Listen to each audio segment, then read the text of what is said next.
श्री कृष्ण ने बताए हैं कि हर मनुष्य के जीवन में जो भी कुछ होता है वह जन्म पहले से तय होता है, उसे कोई टाल नहीं सकता है। दोस्तों, गरुड़ पुराण हमें जन्म मरण से लेकर वर्तमान जीवन कैसे जिए यह सभी चीजों के बारे में सिखाते हैं। आइए दोस्तों, आज हम एक कथा के माध्यम से जानते हैं कि हमारा भाग्य जन्म से पहले लिखा जाता है या जन्म के बाद, जो गरुड़ पुराण स्कंद पुराण के द्वारा बताया गया है, जो श्री कृष्ण ने स्वयं नारद बतलाया था। आज हम उन्हीं कथा जानेंगे। मित्रों, एक समय की बात है, द्वारका नगरी में दिन श्री कृष्ण अपने दिव्य आसन पे बैठे हुए थे।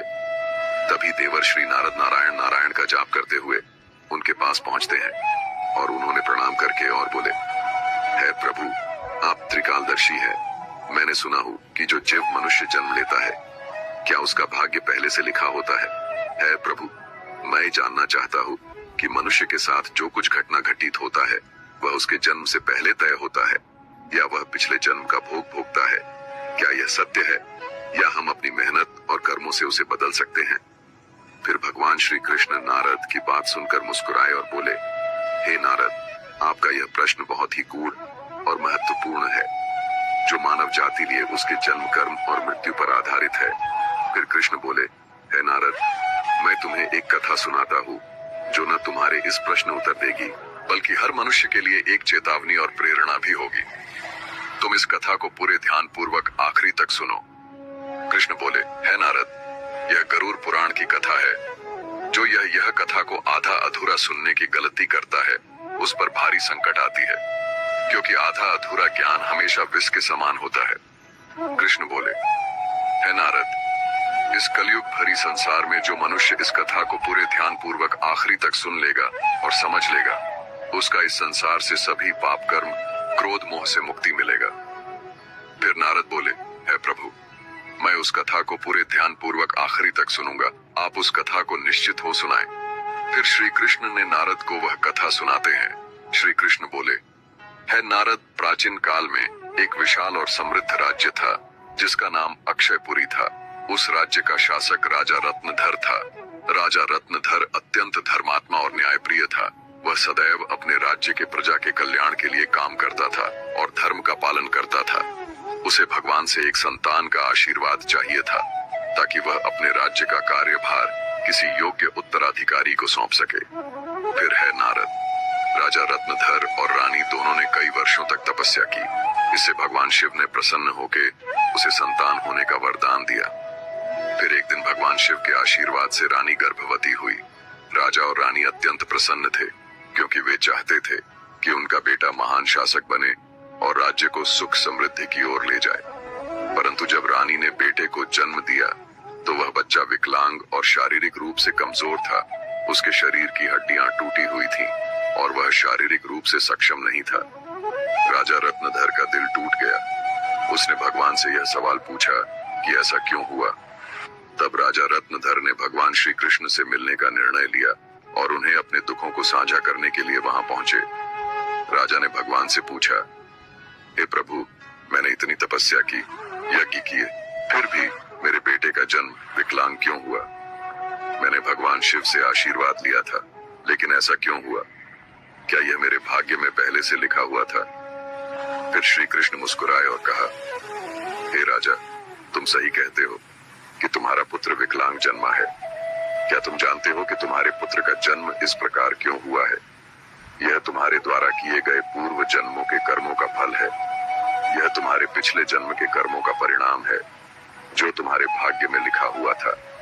लेकिन इसका कारण यह नहीं है कि तुम्हारा भाग्य पहले से निर्धारित था। यह घटना तुम्हारे और तुम्हारे बेटे के कर्मों का फल है, जो उसके पिछले जन्मों से जुड़ा हुआ है। राजा ने आश्चर्यचकित होते हुए पूछा, हे प्रभु, क्या भाग्य वास्तव में पहले से लिखा होता है? श्री कृष्ण ने कहा, जन्म, मृत्यु और जीवन के उतार चढ़ाव पहले से निर्धारित होते हैं, लेकिन हम जो कर्म करते हैं वह हमारे भाग्य को बदल सकते हैं। जिस दिन तुम्हारे बेटे का जन्म हुआ था, उस दिन तुमने एक विशेष संतान का वरदान प्राप्त किया था, लेकिन उस संतान को चुनौतियां मिलना जरूरी था, ताकि वह अपने जीवन में धैर्य, साहस और पराक्रम को विकसित कर सके। लेकिन उसका भविष्य केवल उस समय के कर्मों से नहीं होता है, बल्कि यह तुम्हारे पिछले जन्मों के कर्मों का परिणाम है। श्री कृष्ण ने राजा रत्नधर से कहा, है राजन, भाग्य और कर्म में बहुत गहरा संबंध है। हमारे कर्म ही हमारे भाग्य का निर्माण करता है। यही कारण है कि हमें जीवन में अपने कर्मों को सदैव धर्म और सत्य के मार्ग पर रखना चाहिए। श्री कृष्ण ने कहा, है राजन, जो कुछ भी तुम्हारे जीवन में घटित होता है वह तुम्हारे पिछले जन्म के कर्मों का परिणाम है। यदि तुम्हारा बेटा विकलांग जन्मा है तो यह उसकी आत्मा के पिछले जन्म के कर्मों का फल है।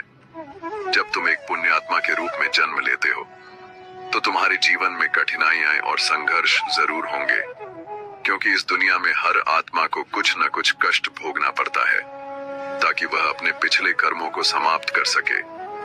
लेकिन याद रखो, तुम्हारे बेटे के जीवन में जो कठिनाई है वह उसकी परीक्षा है। यदि वह धैर्य और साहस से इन कठिनाइयों का सामना करता है तो वह अपने भाग्य को बदल सकता है। एक दिन वह वही कार्य करेगा जिसकी कल्पना तुमने अपने जीवन में की थी। मित्रों, फिर राजा रत्नधर ने पूछा, हे प्रभु, क्या मैं और मेरे पुत्र अपने भाग्य को बदल सकते हैं? श्री कृष्ण ने उत्तर दिया, बिल्कुल, तुम दोनों ही अपने भाग्य को बदल सकते हो। तुम्हारे बेटे के जन्म के समय जो विकलांगता थी वह उसके कर्मों का फल था, लेकिन उसका भविष्य तुम्हारे अच्छे कर्मों पर निर्भर करता है। यदि तुम उसे साहस, धैर्य और आत्मविश्वास से भर दोगे तो वह अपने भाग्य को बदल सकता है। तुम्हारे अच्छे कर्मों के परिणाम स्वरूप वह एक दिन महान बनेगा और राज्य का भार संभालने में सक्षम होगा। मित्रों, फिर भगवान श्री कृष्ण ने आगे कहा, भाग्य एक चक्र के समान है जो कर्मों के आधार पर घूमता रहता है। जब तुम अच्छे कर्म करते हो तो तुम अपने भाग्य को सुखमय बना सकते हो। फिर आगे श्री कृष्ण से राजा रत्नधर ने कहा, क्या भाग्य निश्चित रूप से पिछले कर्मों से जुड़ा होता है? श्री कृष्ण बोले, हाँ, लेकिन उसे बदलने की शक्ति तुम्हारे हाथों में है। यदि तुम अच्छे कर्म करते हो तो वह तुम्हारे भाग्य को भी सुधार सकते हो। साथ ही भक्ति, साधना और सेवा से भाग्य बदला जा सकता है। भगवान की भक्ति से ईश्वर को प्रसन्न करके हम अपने भाग्य को बदल सकते हैं। अगर तुम अपने पुत्र को साहस और आत्मविश्वास से जीवन के संघर्षों का सामना करने की शिक्षा दोगे तो वह अपने भाग्य को बदल सकता है। राजा रत्नधर ने भगवान श्री कृष्ण की बातों को पूरी तरह से आत्मसात किया और अपने पुत्र को शिक्षा देने का संकल्प लिया। उसने अपने पुत्र को कठिनाइयों के बावजूद साहस और विश्वास के साथ जीवन जीने की प्रेरणा दी। समय के साथ उस विकलांग पुत्र ने अपनी आत्मविश्वास और कठिनाई से लड़ते हुए समाज में महत्वपूर्ण स्थान प्राप्त किया। उसकी